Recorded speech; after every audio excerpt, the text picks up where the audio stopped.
Boa noite aí a todos. Boa noite, mais uma noite de trabalho e estudos virtuais. Queremos agradecer antecipadamente a Roberto Fonseca pelo convite, tão prontamente aceito mais uma vez. E para a gente iniciar os trabalhos da noite, vamos fazer a leitura do livro Fonte Viva, ditado pelo Espírito Emmanuel, na psicografia de Chico Xavier. A lição é de número 78, chamada Enxertia Divina. Se não permanecerem na incredulidade, serão enxertados, porque poderoso é Deus para os tornar a enxertar.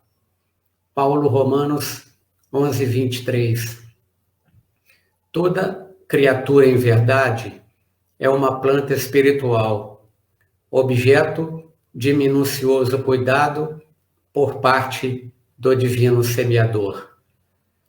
Cada homem, qual ocorre ao vegetal, apresenta diferenciados períodos na existência: sementeira, germinação, adubação, desenvolvimento, utilidade, florescência, frutificação e colheita.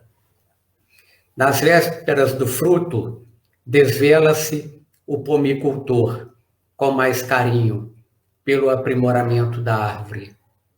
É imprescindível haja fartura e proveito. Na luta espiritual, em identidade de circunstâncias, o Senhor adota iguais normas para conosco. Atingindo o conhecimento, a razão e a experiência, o pomicultor celeste nos confere precioso recurso de enxertia espiritual, com vistas à nossa sublimação para a vida eterna. A cada novo dia de tua experiência humana, recebes valioso concurso para que os resultados da presente encarnação te enriqueçam de luz divina pela felicidade que transmites aos outros. És, contudo, uma árvore consciente, com independência para aceitar ou não os elementos renovadores, com liberdade para registrar a bênção ou desprezá-la. Repare atentamente quantas vezes te convoca o sublime semeador ao engrandecimento de ti mesmo. A enxertia do alto procura-nos através de 1000 modos. Hoje é na palestra edificante de um companheiro, amanhã será no livro amigo. Depois virá por intermédio de uma dádiva aparentemente insignificante da senda. Se guardas, pois, o propósito de elevação, aproveita a contribuição do céu, iluminando e santificando o templo íntimo. Mas, se a incredulidade por enquanto te isola a mente,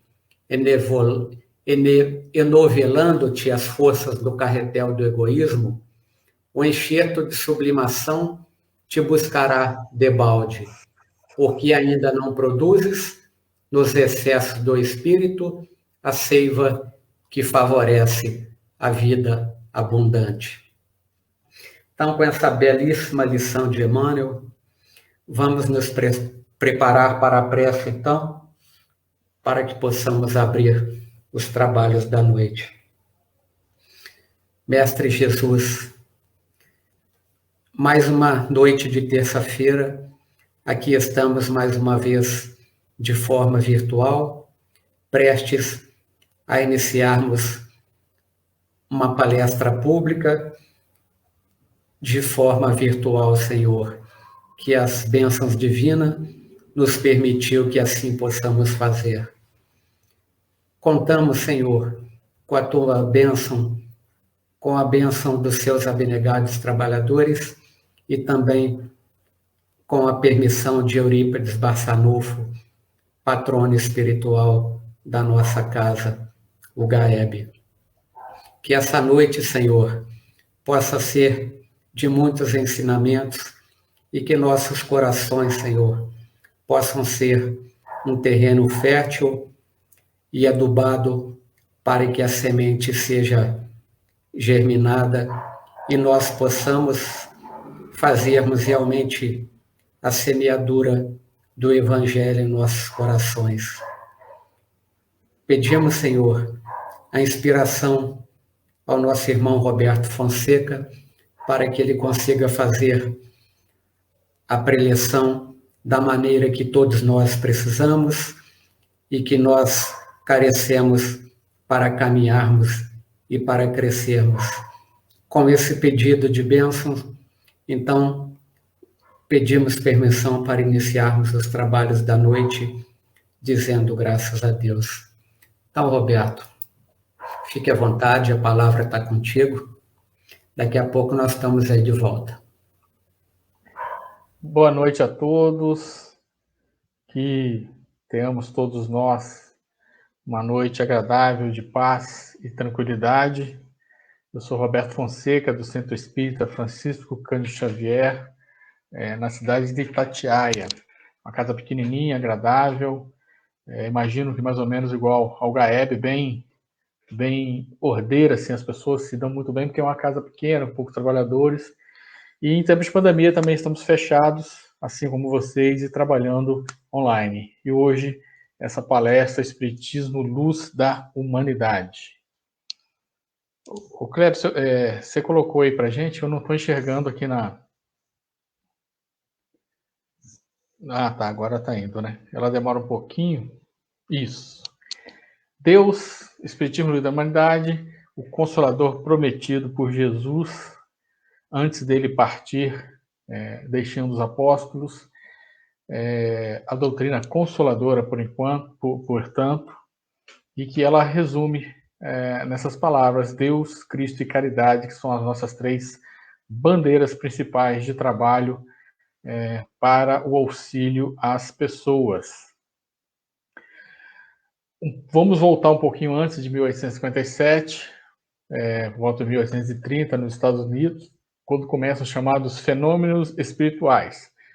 Diz o plano espiritual que era necessário chamar a atenção para a temática de comunicações entre encarnados e desencarnados. E aí, o fato que mais chamou a atenção foi na cidade de Hydesville, nos Estados Unidos, em 1848, que foi o que anunciado nos jornais. Essa aí é uma foto de um jornal da época da casa. Essa casa existe até hoje, onde moravam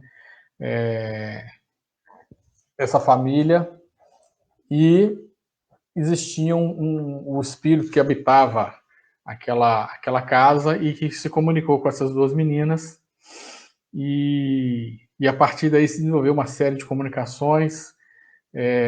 Um pouco mais adiante, quando eles se mudaram da casa, foi constatado, foi encontrado o corpo dele, que ele disse que estava enterrado na casa, e foi então comprovado que realmente existiu esse fato do Charles Rosner, que era o espírito de um caixeiro viajante que foi assassinado nessa casa. Isso foi para chamar a atenção. Esses fenômenos foram para a Europa. Aqui nós temos a grafia e fotografia das ditas mesas girantes. Então começaram a aparecer nos salões de Paris, principalmente, que era o centro ali da cultura do mundo à época, e foi desses fenômenos que chamou a atenção de Kardec, e quando ele falou: olha, não é possível que uma mesa pense, existe algo por trás dessa mesa, e ele começou então uma investigação um pouco mais profunda. Então era comum nesses salões, de início se tratava com uma certa seriedade, depois foi virando brincadeira, perdendo então esse tom de pesquisa por parte da maioria, mas Kardec seguiu fazendo essas pesquisas. Aqui tem em cima aqui uma foto, aqui essa prancheta de Vimy que Kardec fala, lá no Livro dos Médiuns vai aparecer muito. Ali a gente está vendo aqui a foto de uma mesa, a gente vê que aqui as mãos estão aqui embaixo, no canto embaixo, na mesa branca, pousada sobre a mesa está se movimentando. Saía nos jornais e da época, La Table Tournante, que é a mesa girante, está em francês, né? Aqui eu achei interessante. Jovem mesa de exterior simpático, que fala várias línguas e conhece um pouco de aritmética e muitas histórias pede lugar de intendente de finanças. Então virou piada. Porque eles faziam perguntas e as mesas respondiam, mas não era a mesa que respondia, e sim um espírito que vinha operando aquela mesa. Então esses fenômenos foram para chamar a atenção, para que alguém se interessasse. Lógico, Kardec já era um espírito missionário, ele já tinha um trabalho imenso como professor, tradutor de vários idiomas, professor de língua francesa, de aritmética, traduzia livros para todos os idiomas, uma pessoa extremamente inteligente. E chamou a atenção dele, e aí a partir daí começou a missão dele. Então esses fenômenos não são a doutrina espírita. Mesa girante não é a doutrina espírita, são fenômenos espirituais, ou espiritualistas, seja o que for, mas a doutrina espírita é muito mais. Então, o estudo do educador francês Hippolyte Léon Denisard Rivaio sobre tais fenômenos resultou na doutrina espírita. Então, ele se interessou, ele começou a fazer perguntas para os espíritos através de reuniões mediúnicas, desenvolveu um método ali para facilitar a comunicação, com sim ou não, com números, assim por diante. Os espíritos foram trabalhando com ele, depois falou, passa para uma cestinha de vime, passaram para uma cestinha de vime, passa para uma prancheta, fizeram a prancheta, mas a gente falou, não precisa de mais disso, só um lápis e a mão do médium. E aí eles aboliram todos os outros meios e permaneceu a psicografia, que é o recebimento da mensagem através de um médium escrevente. Ele ia escrevendo ali o que ele recebia dos espíritos e passando as informações. Então Kardec fez, né, lançou o livro. Por que ele não usou esse nome de Hippolyte Léon Denisard Rivaio? Para não confundir com a obra que ele possuía anteriormente. Para não confundi-lo, o religioso, o criador de uma nova doutrina religiosa, com o professor Hippolyte, que era famosíssimo na França, até hoje seus livros ainda são usados. Tá? Allan Kardec é o nome dele numa encarnação passada como druida. Kardec também teve uma outra encarnação como padre católico, como sacerdote católico, Frei Hus, Padre Hus, Frei Hus, John Hus, que foi queimado na fogueira por discordar de determinados aspectos da doutrina católica, e aí ele acabou sendo queimado. Depois depois ele já vem como Allan Kardec. Mas é um espírito extremamente evoluído, teve a sua evolução em outro sistema solar, veio para a Terra para essa missão, mas ele veio reencarnando diversas vezes até chegar a ter a capacidade de trazer a doutrina espírita. Então ele veio se preparando, mesmo sendo um espírito extremamente evoluído, ele se preparou no seio de outras religiões para chegar a esse entendimento que ele teve agora como Allan Kardec. Ele nasceu em 3 de 10 de 1804, na cidade de Lyon, França. Foi um dos mais brilhantes alunos do professor Pestalozzi, na cidade de Yverdon, Suíça. Aos 16 anos, era um notável aluno. Quando Pestalozzi saía para suas viagens de implantação do seu sistema de ensino, o Kardec ficava coordenando as turmas, como se fosse um diretor ali entre os alunos. Então, um espírito muito inteligente, de uma família de juristas, mas ele acabou indo para o ramo das letras, do ensino, era o professor.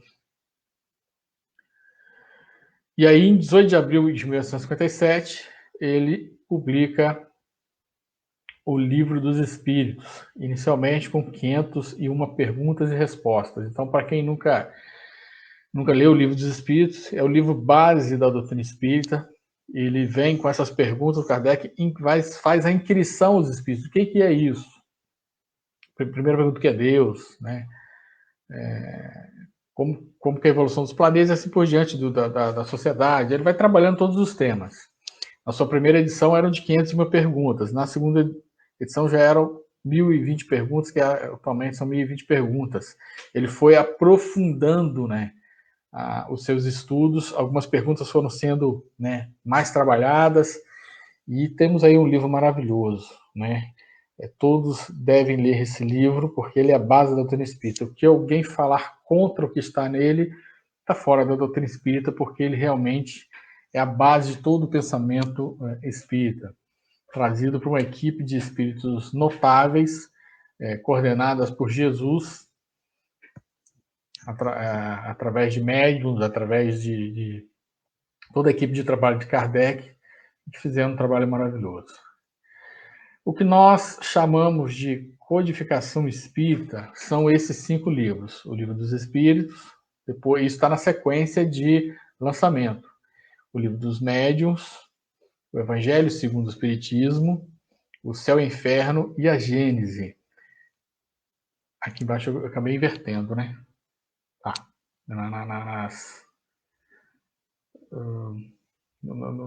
Na capa aqui, na foto de capa. Tá? Então, todos eles se baseiam no Livro dos Espíritos. Então, o Livro dos Espíritos é dividido em 4 livros. O primeiro livro, chamado As Causas Primárias, que seriam, assim, grandes capítulos, né? Dele saiu a Gênese depois. Então, o livro A Gênese é uma maravilha. Todos que puderem ler, ele traz como que é a formação do planeta Terra, todas as suas fases evolutivas, as grandes eras da criação, como é que nós saímos da nebulosa, como é que se foi esfriando o planeta, a primeira casca, que a gente chama de ossatura, o esqueleto, que é o granito que nós vemos hoje, que é a primeira formação, depois aquele granito foi se rompendo, aí foram criando os elementos, foram criando os seres unicelulares, deles eles foram avançando, tudo isso está lá na Gênesis, como é que aconteceu. O livro segundo, ou a parte segunda, o mundo espiritual. Dele saiu o Livro dos Médiuns, 1861. Vai trabalhar todos os tipos de mediunidade, como que é a comunicação entre os 2 planos. É um livro maravilhoso para quem trabalha com reunião mediúnica e é necessário. Não se deve participar de reunião mediúnica sem ter lido, pelo menos estar estudando o Livro dos Médiuns. Livro terceiro é o chamado As Leis Morais, são 10 leis morais. Dele sai o Evangelho segundo o Espiritismo, 1864. Livro maravilhoso. Então, às vezes as pessoas acham que doutrina espírita não fala de Jesus, pelo contrário, o nosso segundo Evangelho segundo o Espiritismo é o Novo Testamento, boa parte do Novo Testamento, dando os entendimentos que nós temos, aprofundando ali na questão da vida após a morte, da reencarnação, da comunicabilidade dos espíritos, da caridade, do perdão, e assim. São aprofundamentos do Novo Testamento. O livro quarto, Esperança e Consolações, saiu o livro O Céu e o Inferno, 1865, né, que trata tem diversas psicografias ali de pessoas que morreram em sofrimento, suicidas, tem a questão de suicida, tem o Código Penal da Vida Futura, se não me engano são 32 artigos, então é um livro muito bom também de ler, às vezes as pessoas negligenciam o Céu e o Inferno.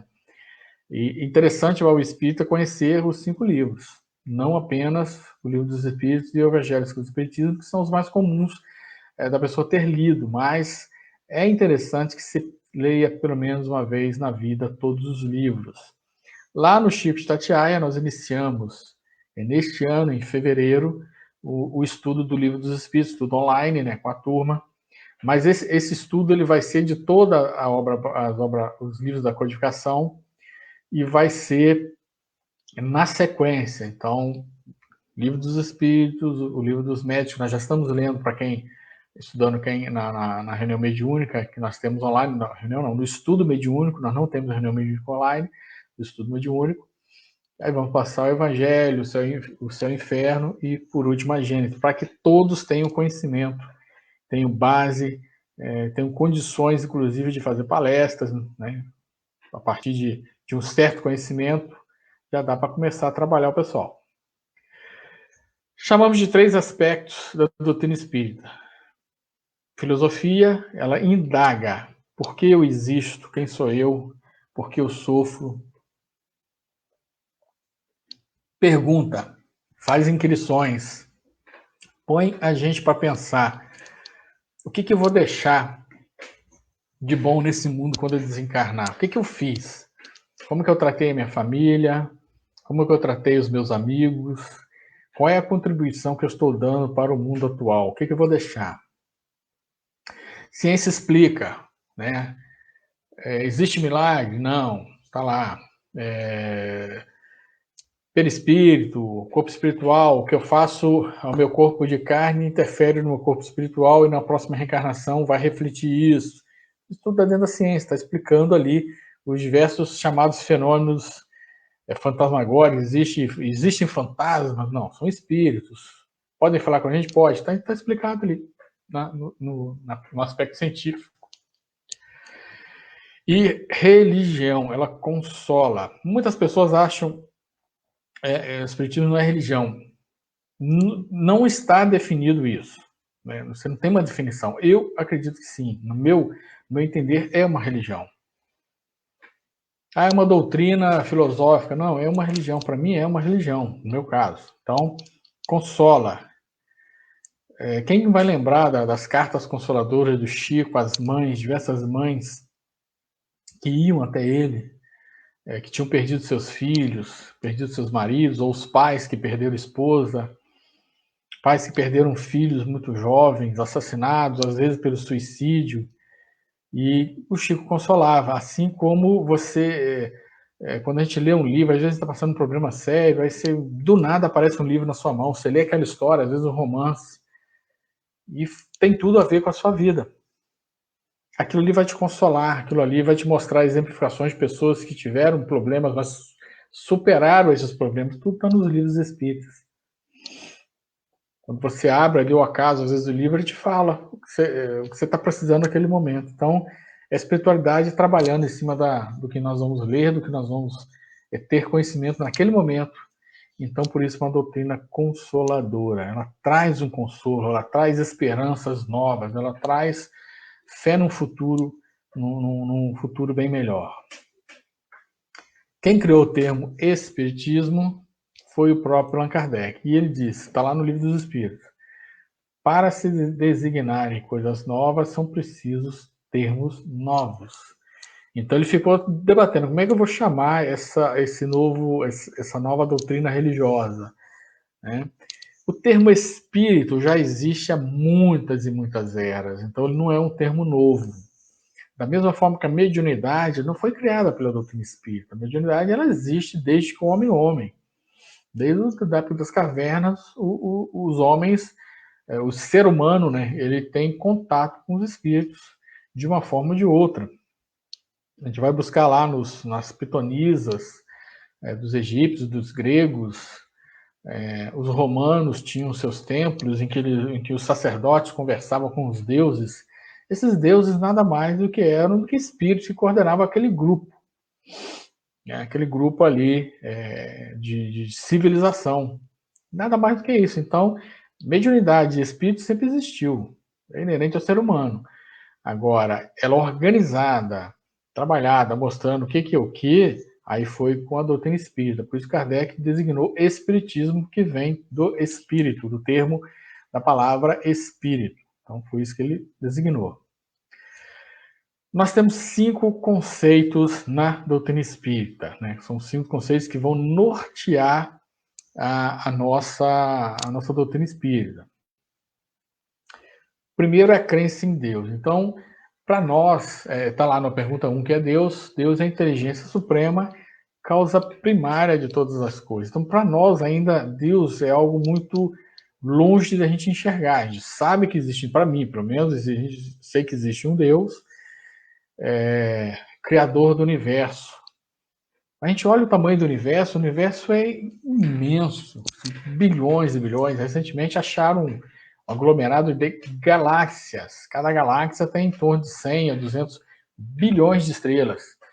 Acharam um aglomerado com 3,5 trilhões de anos-luz, ou seja, você leva 3 trilhões e meio de anos terrenos para atravessar esse aglomerado de galáxia. Então, você imagina a quantidade de espíritos que existem nesse complexo todo. E Deus é o criador de tudo. Como que ele criou, como que ele ainda cria, como que ele coordena, a gente não tem a mínima ideia. Eu acho que está muito cedo para nós. Lá no Livro dos Espíritos, quando Kardec começa a tentar se aprofundar, o Espírito fala assim, olha, para por aí, que é o que dá para vocês, ou para nós, entendemos agora. Não dá para aprofundar com o conhecimento científico e moral que nós temos agora. Então não é possível você aprofundar a ponto de realmente saber quem é Deus ou o que é Deus. No livro Cartas de uma Morta, de Maria João de Deus, que é a mãe biológica do Chico, ela psicografou um livro com o Chico, em que ela faz uma viagem para outros sistemas solares e para o nosso próprio sistema, junto com o irmão X ou Humberto de Campos. E o irmão X ele vai narrando certas locais que eles vão, então ele fala, olha, quando chegaram em Saturno, nosso planeta aqui, próximo a nós, ele falou assim, é uma civilização extremamente avançada e tem uma compreensão muito próxima do que é Deus. Então, mesmo eles com uma civilização extremamente avançada, eles ainda têm uma certa... estão próximos ao que é Deus. Na revista Espírita, que o Kardec trabalha sobre Júpiter, que seria um planeta onde nós somos levados após a passagem, após alcançar o nível máximo de evolução na Terra, geralmente nós vamos para Júpiter. Lá estaria, por exemplo, Mozart, que conversa com Kardec, numa reunião mediúnica. Então, isso são as provas de que Deus é imenso e que ele criou todo esse universo, que todos os planetas são habitados de alguma forma, ou por espíritos ou por encarnados. E relatam, né, nesse livro, Cartas de uma Morta é maravilha, tem outros sistemas solares, tem um sistema duplo lá, que eles apontam a beleza desse sistema, é muito bacana. Quem tiver oportunidade pode ler. O segundo conceito, sobrevivência do espírito à morte. Pergunta 49, que sucede à alma no instante da morte, volta a ser espírito. Isto é, volve ao mundo dos espíritos, de onde se apartara momentaneamente. Então, Kardec designou espírito é o desencarnado, alma é o encarnado, para poder separar, não ele falar só o espírito desencarnado, o espírito encarnado, ia ficar essa duplicidade muito complicada. Então, Kardec definiu alma, somos nós encarnados, nós espíritos encarnados, e espíritos são desencarnados. E uma outra coisa que a gente, às vezes quem não conhece a doutrina espírita, aí pergunta assim, será que nós temos um espírito? A pessoa pergunta, aí a gente responde assim, nós não temos um espírito, nós somos um espírito. A pessoa quase desencarna de medo, porque as pessoas têm medo de espíritos. Mas os espíritos nada mais somos do que nós, desencarnados. E nós estamos encarnados. Então, quando nós desencarnamos, o termo desencarnar ele é muito interessante. É sair da carne. Nós estamos hoje na carne. Eu sou o espírito Roberto. Nessa encarnação estou Roberto, né, com a profissão que eu escolhi para essa encarnação. E, a hora que eu desencarnar, eu volto ao mundo espiritual. Vou usar qual identidade? A que eu preferir. Posso usar dessa encarnação ou da última. Via de regra é da última encarnação, porque cada encarnação nós vamos sendo cada vez melhores. Então, eu prefiro usar essa aqui, que eu já fui um pouquinho melhor do que as outras, pelo pouco que eu lembro. Então, eu volto a ser o espírito que nessa encarnação recebeu o nome de Roberto Fonseca. Tá? Então eu volto para o plano espiritual. Para qual plano eu vou? Para plano inferior, para plano superior, para plano mediano? Vai depender do que eu penso, do que eu tenho de bagagem moral dentro de mim. Não vai depender de dinheiro, não vai depender de nada. É bagagem moral. Como que eu me comporto diante das coisas da vida? Vai me levar. Né? Se eu sou materialista ao extremo, eu vou ter dificuldades até mesmo de sair desse plano aqui, do plano terreno, para chegar a um planinho um pouquinho melhor. Né? Então tem que largar as coisas aqui, nós não podemos levar nada. Então não vamos viver a matéria, mas não vamos amar a matéria. Vamos viver com as pessoas, vamos amar as pessoas, mas não vamos possuir as pessoas. Porque um dia todo mundo vai embora. Essa história, eu não posso viver sem ele ou ela, é besteira, porque um dia vai ter que viver durante algum tempo. Né? A pessoa vai desencarnar, vai para o plano espiritual. Pluralidade das existências, ou seja, vamos reencarnar? Sim. Pergunta 166 do Livro dos Espíritos. Como pode a alma que não alcançou a perfeição durante a vida corpórea acabar de depurar-se, sofrendo a prova de uma nova existência? Então, toda encarnação, ela ou é prova, ou é expiação, ou é missão. Então, missionários são raros, pouquíssimos. Chico, Divaldo, Madre Teresa, Mahatma Gandhi, Irmã Dulce, outros desconhecidos, abnegados trabalhadores do bem em vilas, em vales, em montanhas, que são salvadores de pessoas em deserto, também são missionários. Às vezes não aparecem tanto quanto esses que nós estamos citando aqui. Francisco de Assis, né, também, em todas as religiões, tá, gente? Jesus, essa semana eu estava vendo, tem um camarada falando, achei interessante, falou assim, olha, as pessoas falam que Jesus só atingiu em torno de 1 bilhão e pouco de pessoas no mundo, que são os chamados cristãos. Mas quando nós observamos a doutrina budista, a própria doutrina islâmica, o confucionismo, todas essas outras religiões, esses são trabalhadores do Cristo, são missionários do Cristo. Então, a base das religiões é a mesma. A base do amor e da caridade. Então, ali está o cristianismo, que é a base do amor e da caridade, né? Então, vamos reencarnar em diversos locais para fazer esse trabalho. Então, quando nós desencarnamos, nós já começamos a preparar a próxima encarnação. Nessa própria vida agora, se eu levo uma vida bem tranquila, bem ordeira, eu já tenho uma próxima vida de possibilidades imensas de trabalho. Então, desencarnamos, passamos algum tempo, não se sabe ao certo qual é o tempo que se passa lá, cada um fala uma coisa, a gente ouve uma coisa dali, os alunos falam em 200, 300 anos, porque dizem que a fila é imensa, isso é uma realidade, está lá, se não me engano, no Caminho da Luz, o Brasil Coração do Mundo, uma coisa assim, são em torno de 21 bilhões de espíritos na Terra, são 7 a 8 bilhões encarnados e outros 14 desencarnados, então você tem uma necessidade muito grande de reencarne das pessoas. E às vezes a pessoa reencarna e não aproveita essa encarnação e comete... Até assim, é complicado a pessoa perder essa vida que nós... Então não vamos perder essa encarnação. Não vamos perder essa oportunidade que nós estamos tendo. Esse poema, chamado Jornada, ele resume muito bem a evolução do ser através a partir do momento que foi criado ali, bem no início, nós evoluímos do mineral para o vegetal, do vegetal para o animal, habitamos animais superiores, e hoje na Terra são cães, gatos, macacos, elefantes, são animais também inteligentes, porco, o burro, cavalo, são animais extremamente inteligentes que já demonstram uma certa inteligência. Depois passamos para o que nós chamamos de reino hominal, que é o que nós vivemos hoje em dia, somos seres humanos. Fui átomo vibrando entre as forças do espaço, devorando amplidões em longa e ansiosa espera. Partícula pousei, encarcerado eu era, infusório do mar em montões de sargaço.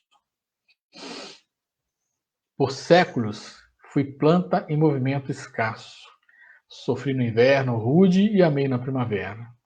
Depois fui animal e no instinto da fera achei a inteligência e avancei passo a passo. Guardei por muito tempo a expressão dos gorilas, pondo mais fé nas mãos e mais luz nas pupilas, a lutar e chorar para então compreendê-las. Agora, homem que sou, pelo foro divino, vivo de corpo em corpo a forjar o destino, que me leve a transpor o clarão das estrelas. Adelino Chaves, no livro Antologia dos Imortais, um poema maravilhoso que reflete muito bem essa nossa jornada, a partir de que começamos lá saindo das matérias elementares, dos minerais, dos vegetais, passamos pelos animais e fomos ganhando inteligência.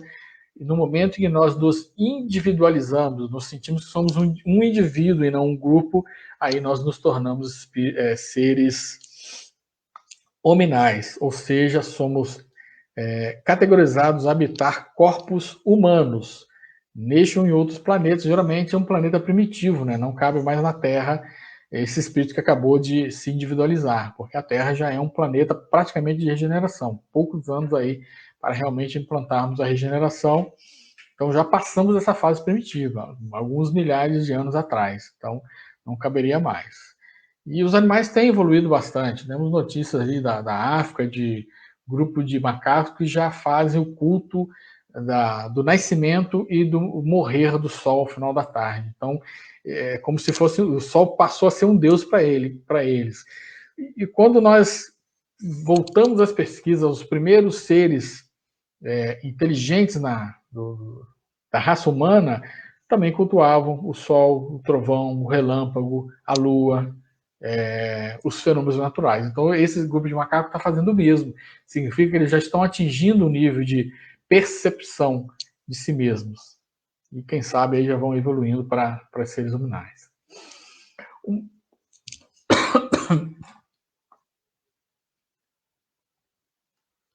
Perdão. O outro princípio, comunicabilidade com os espíritos. Será que é possível falar com o espírito? Será que é possível ouvir o espírito? Será que é possível sentir? Praticamente todos nós temos essa capacidade. Praticamente é só você, numa reunião familiar, perguntar: quem já sentiu a presença de alguém ao seu lado? Quem já ouviu um pensamento assim que não era seu numa hora de aflição? A gente tem uma psicografia de um rapaz em que ele ia se matar, ele tinha um problema sério lá, e na hora alguém falou: não faça isso. Aí ele olhou para o lado, olhou para o outro, mas só tem eu dentro da casa. É de madrugada. Estava ele com a arma na mão, ele era de madrugada, e aí o que eu faço? Ele falou assim: alguém está tentando se comunicar comigo. Então ele resolveu não se matar e, graças a Deus, levou a vida até o fim. A comunicabilidade dos espíritos com os encarnados não é fato recente, mas antiguíssimo. Com única diferença que no passado era a panagem dos chamados iniciados, e na atualidade, com o advento do espiritismo, tornou-se fenômeno generalizado em todas as camadas sociais. Está na apostila da FEB. Então, no passado, só os iniciados dos templos, os sacerdotes que tinham, e eles repassavam essa informação aos governantes, aos reis, aos imperadores, aos chefes, né? E isso dava para eles um poder inacreditável. Por isso, essa capacidade não era generalizada. Eles percebiam na população quem tinha esse dom e já colocava para ser trabalhado dentro dos estudos a partir já da infância, da adolescência ali, e passavam a ser os comunicadores com os espíritos. Se for procurar na Bíblia, aparece em tudo quanto é lugar. Aí a pessoa geralmente que não é da doutrina espírita, fala: mas na Bíblia está proibido a comunicar, Moisés proibiu a comunicação com os espíritos. E Jesus no Monte Tabor, falando com Moisés e com Elias, não é uma comunicação mediúnica? E Jesus depois voltando para conversar após a sua crucificação, para conversar com Maria Madalena, com os próprios apóstolos, não é uma manifestação mediúnica? Porque Jesus já era um espírito, já havia desencarnado. Então é uma comunicação mediúnica, sem dúvida alguma. Está lá na 459 do Livro dos Espíritos. Influem os espíritos nos nossos pensamentos e nossos atos? Muito mais do que imaginais, influem até o ponto que de ordinário são eles que nos dirigem. Né? Então, de certa forma, sim, eles nos auxiliam o tempo todo. Mas não podemos viver na dependência deles. A gente não pode viver, perguntar tudo para os espíritos. Nós temos que ter a nossa decisão própria, senão a gente não cresce. Pluralidade dos mundos habitados. Serão habitados todos os globos do universo? Sim, sem dúvida alguma. Todos eles, está lá no Livro dos Espíritos, ou com espíritos encarnados ou com desencarnados. Então, por exemplo, o foco hoje da ciência é Marte, né? Marte tem vida, não tem vida? A gente não sabe, né? Mas chegando lá, provando que não há vida nenhuma encarnada. Há vestígios, né? Até você acha, vez ou outra, você acha alguma coisinha ali de crustáceos e tal. Parece que já existiu vida ali. Parece que em algum momento existiu. Hoje não existe mais a vida encarnada, e sim a vida desencarnada. Seria, então, um planeta ali de vida, de morada dos espíritos, de preparação para outros vivências em outros locais. Pergunta 55 do Livro dos Espíritos. São habitados todos os globos que se movem no espaço? Sim, e o homem terreno está longe de ser, como supõe o primeiro, em inteligência, em bondade e perfeição. Até para quem acompanha, né, os fenômenos chamados OVNIs, a possível presença de extraterrestres entre nós, quando se vê aquelas naves numa velocidade inacreditável, né? Esse dia pegaram até uma nave, o rastro de uma nave que atravessou do Polo Norte, do Polo Sul ao Polo Norte em menos de 30 minutos. Então, não é algo que o ser humano fez, ainda não temos a capacidade de velocidade. Então, significa que poderá existir? Significa que pode, mas não temos ainda a comprovação. Mas, lá no Livro dos Espíritos está dizendo, todos os planetas são habitados de alguma forma, ou encarnados ou desencarnados. Então, não somos o único no universo. E isso nos coloca uma quantidade inacreditável de espíritos humanos vivenciando. E nós vamos viver em outros planetas, como talvez já tenhamos vivido. Alguns de nós talvez não seja da própria Terra, tenha se desenvolvido em outro planeta e veio para cá por alguma necessidade de evolução. E assim que atingir o grau mínimo de evolução da Terra, vai ser lançado em outro planeta para evoluir um pouquinho mais, até chegar à perfeição. Quem governa a Terra, existe uma comunidade de espíritos puros e eleitos pelo Senhor Supremo do Universo, em cujas mãos se conservam as rédeas diretoras da vida de todas as coletividades planetárias. Essa comunidade de seres angélicos perfeitos, da qual é Jesus um dos membros divinos, do livro A Caminho da Luz, de Emmanuel, através do Chico. Então, Jesus, ele não é apenas o governador do planeta Terra, mas sim de todo o sistema solar. Ele e mais alguns outros espíritos angélicos ou crísticos. Doutor Sérgio Thyssen, que é um médico e palestrante do Rio, faz uma palestra maravilhosa, uma pessoa fenomenal, tem um conhecimento muito grande. Ele fala que a camada evolutiva em que Jesus está habitando agora, ou seja, sua colônia espiritual, a planeta Terra tem diversas faixas evolutivas e colônias em cada dessas faixas. Ela fica mais ou menos na metade do caminho entre Terra e Marte, então está bem longe da Terra. E de lá ele comanda todo o planeta e também comanda o sistema solar, né? Está ativamente trabalhando com nós, não fomos abandonados. Ele trabalha em tempo integral para a nossa evolução. E ele sabe muito bem, às vezes a gente fica, mas podia acontecer isso, mas podia ser assim. Mas a nossa visão é de espírito imperfeito. Temos que enxergar a visão dele, que é o diretor da escola, né? Nós estamos aqui na escola. É ele que sabe o que os alunos precisam aprender. E às vezes nós queremos aprender, facilitar o nosso aprendizado, e não temos a visão do todo. E ele já tem a visão do todo, um espírito perfeito que não comete erros. Então a gente tem que ter muita paciência. Em tempos de pandemia, então paciência em dobro, porque ele sabe muito bem o que ele está fazendo. Jesus constitui o tipo da perfeição moral a que a humanidade pode aspirar na Terra. Deus nos oferece como mais perfeito modelo, e a doutrina que ensinou é a expressão mais pura da lei do Senhor. Então, as leis que Jesus traz no seu evangelho são as leis divinas. São ensinamentos extraídos direto do coração da emanação de amor de Deus. O Sermão da Montanha, um espetáculo de trabalho, né? Quando mostrado a Gandhi a Bíblia, ele falou assim, olha, de tudo que eu li da Bíblia, o mais importante é o Sermão da Montanha. Se todos os livros da humanidade se perderem, mas ficar essa parte do Sermão da Montanha, nada foi perdido. Dada a importância do Sermão da Montanha. Algumas leis divinas reveladas pelo Espiritismo são leis universais. Lei de ação e reação, ou causa e efeito. Está lá o Chico. Somos livres para decidir sobre os nossos atos, muito embora nos tornemos escravos de suas consequências. Então, às vezes a gente até fica, caramba, mas fulano continua fazendo esse tipo de coisa. Tal indústria continua fazendo isso, chefiada por uma ou outra pessoa, às vezes no meio. Mas vai responder pelo que fez, né? A pessoa cometeu diversos crimes, mas a justiça não pegou, a justiça terrena. Mas e a justiça da própria consciência? Não vai pegá-lo uma hora? Quando ele desencarnar, a própria consciência não vai mostrar a culpa que ele tem? E ele vai implorar pela reparação mais adiante?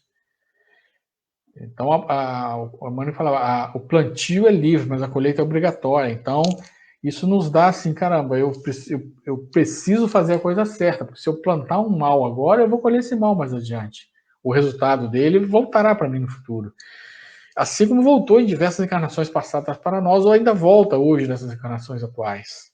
Ainda estamos saindo de uma sociedade de expiações e nos tornando uma sociedade mais de provações. No planeta de regeneração ainda vai ter muita provação, ou seja, aprovação da corrupção, aprovação da sexolatria, aprovação da drogadição ainda vai existir. Mas as expiações, doenças, né, calamitosas, tudo isso tende a não existir num planeta de regeneração. Elas vão reduzindo. Lógico que não vai acabar daqui a 10 anos, 20 anos. Isso vai levar 100, 200 anos até que a ciência consiga trabalhar todas as doenças e elas vão deixando de existir. Até lá as pessoas ainda vão expiando, mas é cada vez menos a quantidade de expiações. A lei maior que a justiça, amor e caridade. Justiça, amor e caridade. Justiça porque sofremos. Vai explicar. Nós temos aqui um exemplo que no ano, se eu não me engano, foi 70 ou 77, era cristã. Nero contratou uma turma para tacar fogo em Roma, porque os soldados romanos se recusaram a fazer isso, não queriam destruir a própria cidade. Mais adiante, quase mais de 2000 anos depois, eles reencarnaram para responder a isso no Paraguai, e todos desencarnaram no incêndio dentro do supermercado. Então eram os que tacaram fogo em Roma. Ou seja, Deus é tão bom, o plano espiritual é tão amoroso, que eles trabalharam esses 341 mercenários durante 2000 anos. 2000 anos de trabalho, reencarnação após reencarnação, de recuperação e evolução, até que eles conseguissem suportar a dor de uma morte trágica como essa. Quando veio em 2004 as tsunamis na região, no Pacífico, na Ásia, eram os exércitos de Alarico I e Alarico II, que eram os mesmos, né? Alarico II era a reencarnação do Alarico I, que invadiram a Europa durante séculos e destruíram tudo que tinha pela frente. Tacavam fogo, quebravam estátuas, quebravam as cidades, estupravam, matavam. E o Alarico mesmo está reencarnado no Brasil atualmente, um espírito que evoluiu bastante. Então, para ele não houve a necessidade, ele já respondeu a essa situação em vidas passadas, então ele não precisou. Mas boa parte daqueles que estavam com ele vieram a desencarnar nessas situações, porque eram pessoas ou que eram do exército dele ou que se aproveitavam dos saques. Também responde. Se se aproveitou da situação, também responde. Lei de amor. O amor é de essência divina e todos vós, do primeiro ao último, tendes no fundo do coração a centelha desse fogo sagrado. Evangelho segundo o Espiritismo. Porque é o amor que une a tudo. Desde o átomo que se une ao átomo ao lado, até nós, já espíritos individualizados da criação divina. Tudo a base é o amor. A caridade é a virtude fundamental sobre que há de repousar todo o edifício das virtudes terrenas. São Vicente de Paulo, Evangelho segundo o Espiritismo. Então, tudo tem como base a caridade, que é o amor em movimento, nas palavras de Emmanuel. Segundo o Dr. Bezerra, a caridade pode até ser planejada, delineada, mas não pode demorar muito a ser executada. Ele conta uma história de duas senhoras riquíssimas da sociedade russa dos séculos passados, e elas um dia foram assistir uma apresentação na Ópera de Moscou. Se vestiram com seus melhores vestidos que tinha, era inverno, estava nevando, colocaram seus casacos de pele e foram até a ópera de charrete, né? O cocheiro chegou, elas entraram, foram. Chegando na porta da ópera, uma delas visualizou ao fundo, sentado na praça, um mendigo que tremia de frio, pois as roupas que ele usava eram esfarrapadas e ele estava muito, muito, muito frio. Ela foi até lá, junto com a amiga, e falou, vamos até aquele rapaz. E resolveu dar o seu casaco de pele caríssimo para aquele jovem. A outra falou assim, não, você não pode dar esse casaco. Ele é muito caro. Vamos, após a ópera, a gente vai para casa, você separa algumas roupas usadas, uns cobertores, e o cocheiro traz aqui para ele. E assim elas fizeram, entraram, assistiram a ópera, saíram, esqueceram do rapaz, foram para casa e dormiram. No outro dia de manhã ela acordou, nossa, esqueci do rapaz. Juntou as coisas, juntou cobertores, um pouco de alimentos, fez lá um pacote e solicitou ao cocheiro que levasse. Quando ele chegou lá, a polícia já estava no local, o rapaz havia morrido naquela noite. Então, se nós temos algo para fazer de bem para o próximo, a pessoa que está passando necessidades, atende de início com o que possui e depois procura melhorar aquilo ali, se for o caso. Nós não podemos demorar. Não podemos ficar planejando anos e mais anos e mais anos, e às vezes não vai dar tempo. Às vezes que nós vamos ficar planejando diversos anos e não vai atender aquelas pessoas que precisam. Tá? Então, ela pode ser planejada, só não pode ser demorada. E Kardec tem lá, inclusive, um capítulo do Evangelho com o Espiritismo, fora da caridade na salvação. Então, se não formos caridosos, né, não tem como. Um amigo de uma outra religião, uma vez falou para mim o seguinte, na minha religião eu aprendo que eu devo temer ao Senhor, mas eu não preciso amar o próximo. Eu não sei qual é a religião dele, mas ele vai precisar amar o próximo sim um dia. E era uma pessoa um pouquinho rude, um pouquinho difícil. Ele precisa amar o próximo. Senão, se ele não for amoroso, caridoso com o próximo, ele vai ter dificuldade de avançar. E vai ter muita dificuldade. Enquanto a gente não tiver essa caridade, essa importância que damos ao próximo, a gente não vai adiante. Missão da doutrina espírita, recordar os ensinamentos morais do Cristo que foram deturbados, modificados, assim como a reencarnação que existia na Bíblia e o ano de 400 e alguma coisa, né, foi retirada da Bíblia porque ia contrário ao que pensava o imperador romano. Ele mandou tirar. Eu acho que foi 492, viu? Depois de Cristo. E ensinar todas as coisas. Imagine vocês, Jesus falando de vida fora da Terra. Mal se conhecia, não se conheciam nem os outros continentes que já existiam vida, né? No continente americano, na região da Austrália, na Oceania, Antártica, né? Todos eles existiam, nem isso se conhecia. O conhecimento era muito básico, como é que ele ia trabalhar em cima disso? Então, a doutrina veio para ensinar todas essas outras coisas. E aí tem uma foto magnífica do Chico, a sombra do abacateiro. Infelizmente, o abacateiro não existe mais. Diz que cortaram o abacateiro. Ele gostava de fazer o evangelho ali. Como outrora Jesus revelou a verdade em amor no seio das religiões bárbaras de há 2000 anos, usando a própria vida como espelho do ensinamento que se fizera veículo, cabe agora ao Espiritismo confirmar-lhe o ministério divino, transfigurando-lhe as lições e serviços de aprimoramento da humanidade. Então, é a doutrina espírita que veio para aprimorar a humanidade. Mas então a doutrina espírita vai dominar, vamos dizer assim, o mundo, vai ser Não necessariamente. A doutrina espírita ela vai crescendo, crescendo, e sua base de ensinamento será usada pelas outras, assim como o cristianismo é usado em diversos outros locais.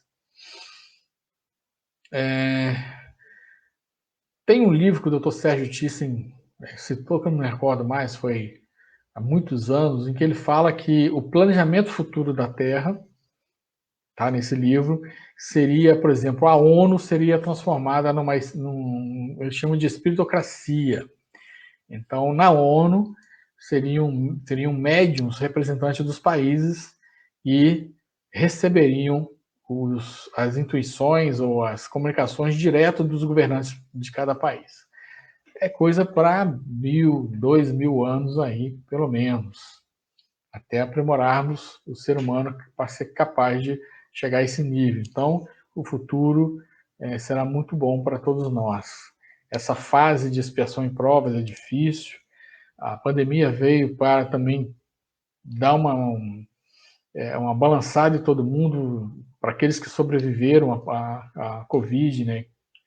É mais uma chance, mais uma oportunidade de estar aqui, de continuar a fazer o que de bom fazia.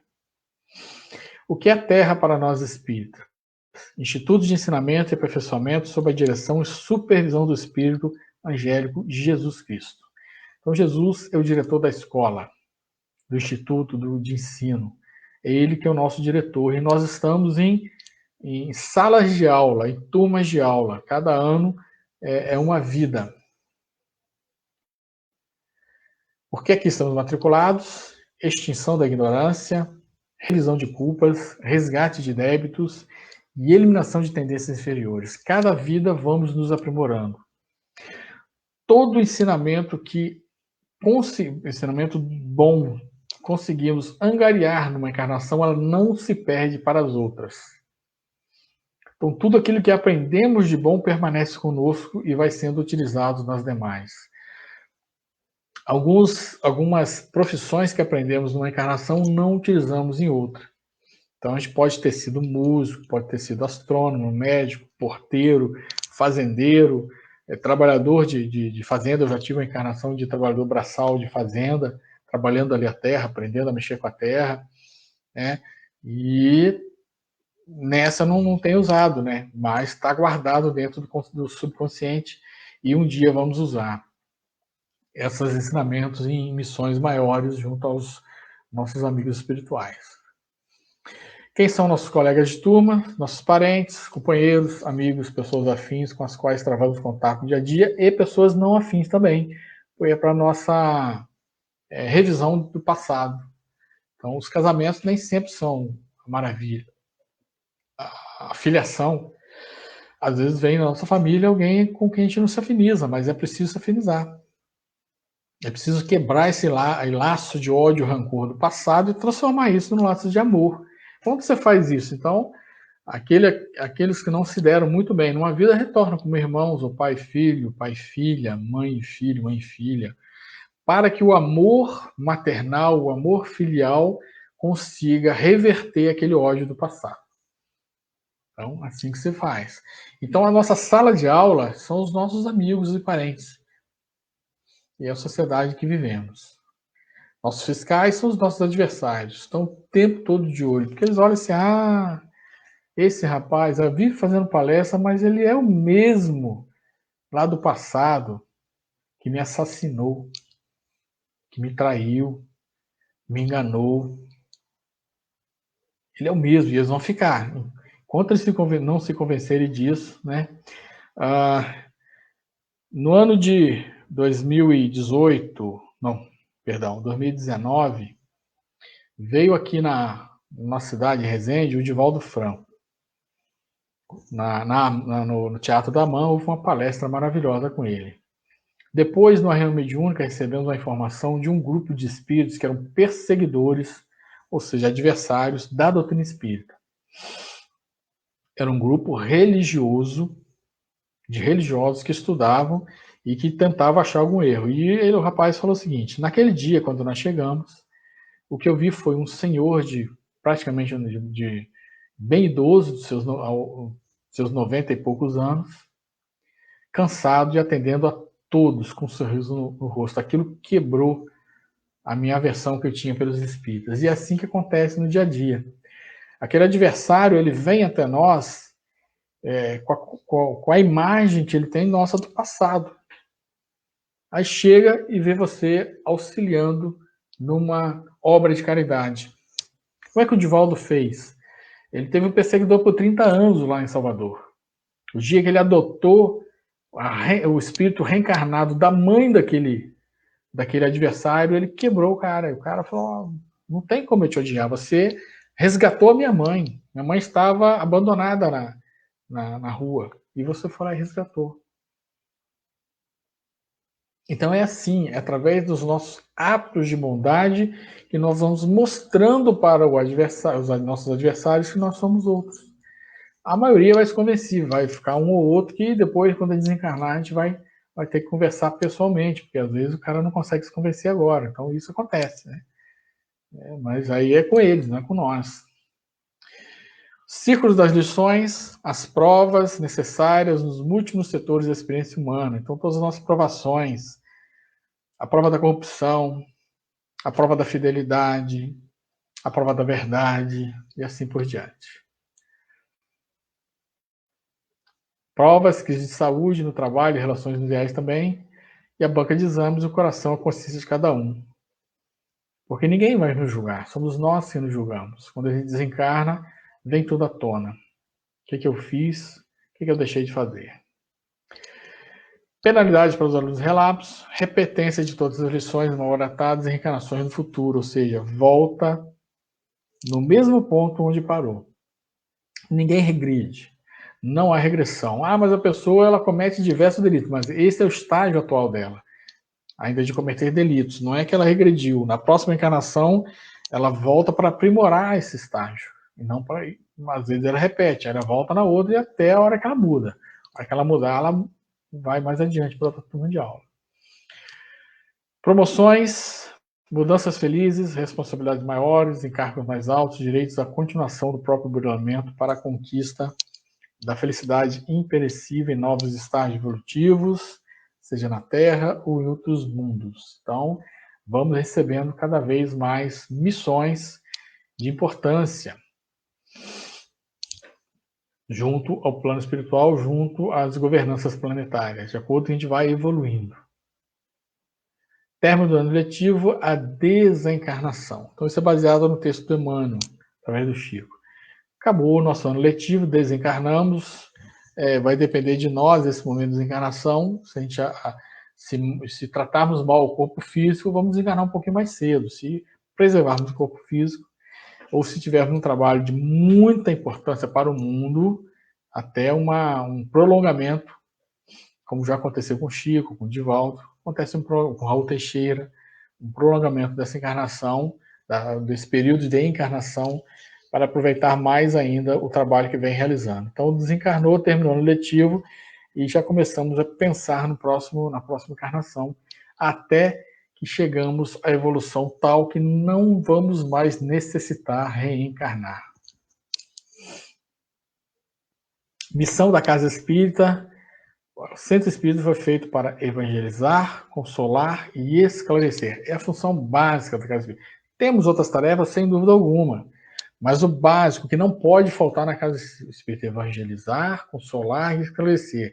Evangelização através palestra, conversas com as crianças, consolo, atendimento fraterno, palestra, esclarecimento, atendimento fraterno, palestra. Isso não pode faltar na Casa Espírita. Então, temos que estar preocupados com isso. E, se possível, fazer as outras coisas. Essa é uma frase do Chico bacana. O Espiritismo, de fato, liberta as consciências aprisionadas, mas é o Evangelho que lhes ensina o que fazer com a liberdade adquirida. Tenho o livre-arbítrio, mas o que eu vou fazer com esse livre-arbítrio? Se eu não basear o meu livre-arbítrio na lei de ação e reação ou lei de causa e efeito, eu vou cometer diversas arbitrariedades achando que não serei responsabilizado por elas. Então, o plantio é livre, mas a colheita é obrigatória. E aqui está lá na lápide, no túmulo de Kardec, nascer, morrer, renascer ainda e progredir sempre, tal é a lei. Então vamos nascer, vamos morrer, vamos renascer diversas vezes e progredir. Procurar a progressão sempre. Essa é a lei divina. Tá? Disso ninguém foge. Acredite ou não na doutrina espírita, ninguém consegue fugir disso. E aqui o nosso amigo Mestre Jesus, eu sou o caminho, a verdade e a vida. Ninguém chegará ao Pai senão por mim.